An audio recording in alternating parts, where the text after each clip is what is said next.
네, 반갑습니다. 오늘도 함께 큐티로 시작하는 아침입니다. 오늘 3월 30일 월요일 오늘의 큐티 본문 말씀은 마가복음 12장 18절부터 34절까지 말씀입니다. 오늘은 사두개인이 공격을 해옵니다. 예수님께 논쟁을 하기 위해서 와서 질문을 하는데 바로 부활에 대한 질문입니다. 그런 재미있는 것은 사두개인은 부활을 믿지 않는 사람들입니다. 왜냐하면 사두개인은 모세오경만을 성경으로 생각하는 사람이기 때문에 모세오경 안에는 부활에 대한 언급이 없고 이사야나 선지서에 가서 부활에 대한 언급이 있기 때문에 그것을 인정하지 않는 사두개인으로서는 사람에게는 부활이 있지 않다라고 그렇게 생각했던 겁니다. 신약시대에 와서 마르시온주의자들이 이와 비슷했는데요. 그들은 오히려 반대로 모세오경과 구약성경은 성경이 아니고 복음서와 바울이 쓴 바울 서신서만이 성경이다라고 그렇게 말하는 사람들도 있었습니다. 모세오경만을 성경으로 생각하고 있었던 이 사두개인들은 부활을 믿지 않았고요. 그런 부활을 믿지 않았던 사람이 예수님께 와서 질문하는 겁니다. 예수님, 계대결혼에 대한 것을 이야기하는 것인데 계대결혼이 무엇이냐면 형제가 있는데 첫째 형이 죽으면 그 첫째 형의 부인은 둘째에게 가서 결혼해야 되고, 그리고 둘째가 죽으면 셋째한테 가서 결혼해야 되고, 셋째가 죽으면 또 넷째한테. 그래서 원래는 당시 여자들은 남편이 없으면 홀로 살아남기가 어렵기 때문에 그것을 위한 결혼 방식이었습니다. 이것을 계대결혼이라고 하는데, 그것을 이야기하면서 계대결혼을 하다가 했는데 7사람이 다 죽으면 그 결혼했던 사람은 나중에 부활하고 난 후에 누구의 부인이 되겠습니까? 누구의 아내가 되겠습니까? 라고 그렇게 이야기하는 거예요. 이 안에 사두개인은 남성 위주의 가부장적인 생각을 가지고 있고 부활에 대한 잘못된 생각, 잘못된 이해를 갖고 있기 때문에 이런 질문을 하게 되는 것입니다. 이것에 대해서 예수님께서 이렇게 말씀하세요. 너는 하나님에 대해서도 부활에 대해서도 무지하여서 오해하고 있구나 라고 그렇게 이야기하는 거예요. 그러면서 그들이 인정하고 있는 모세오경 안에서 모세를 통해서 하나님께서 말씀하신 장면을 이야기하죠.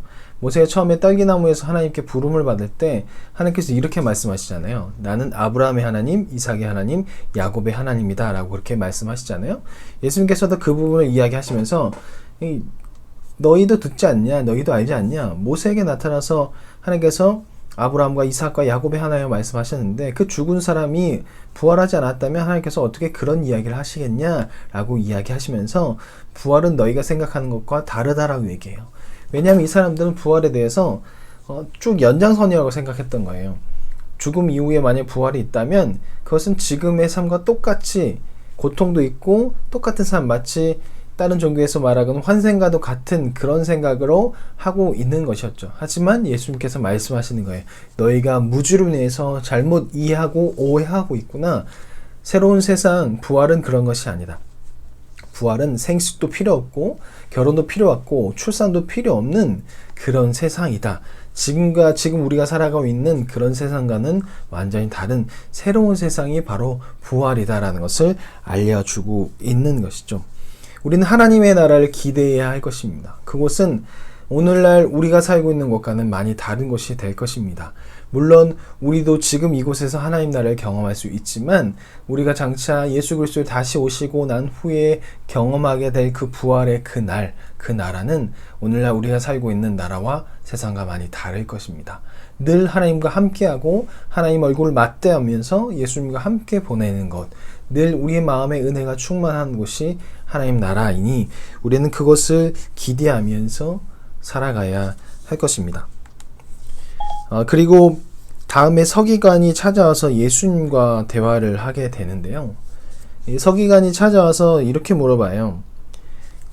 첫 번째 계명이 무엇이라고 생각하십니까? 라고 그렇게 물어보거든요.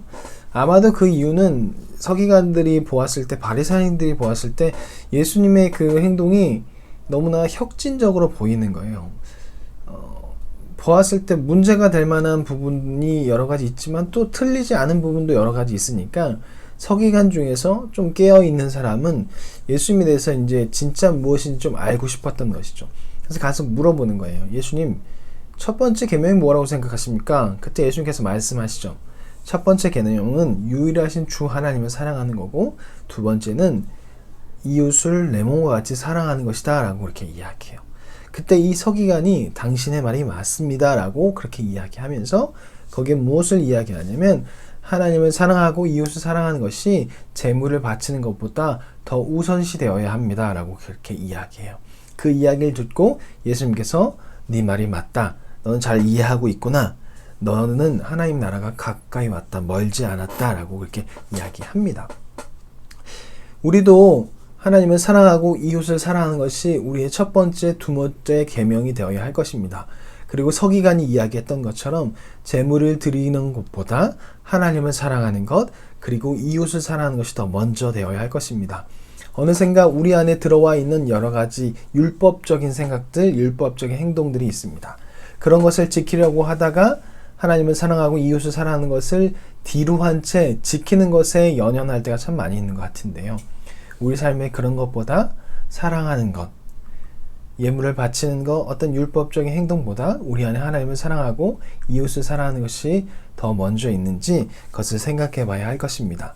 그리고 모세오경만을 성경만이라고 생각하며 모세오경 외에 나온 것을 인정하지 않았던 이 사두개인처럼, 또한 마르시온 주의자들은 신약 성경, 복음서와 바울 서신만의 성경을 인정하고 구약 성경을 인정하지 않았던 사람들처럼 우리 안에도 우리의 신념과 우리의 생각으로 인해서 성경 안에 어떤 것을 인정하지 않고 어떤 것을 인정하는 그런 일들도 우리 안에 벌어집니다. 우리의 신념이라는 것이 이렇게 무섭습니다.